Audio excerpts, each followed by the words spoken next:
فمن حاجك فيه من بعد ما جاءك من العلم فقل تعالوا ندع أبناءنا وأبناءكم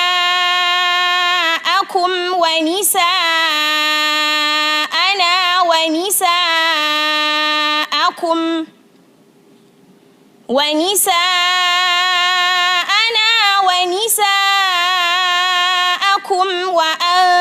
وأنفسنا وأنفسكم ثم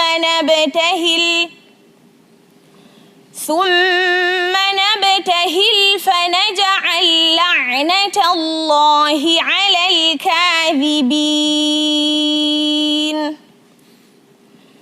إن هذا لهو القصص الحق وما من إله إلا الله وإن الله لهو العزيز الحكيم.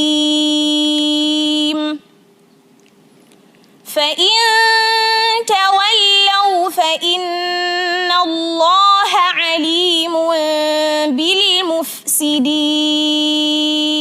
حسبك. السؤال الثاني.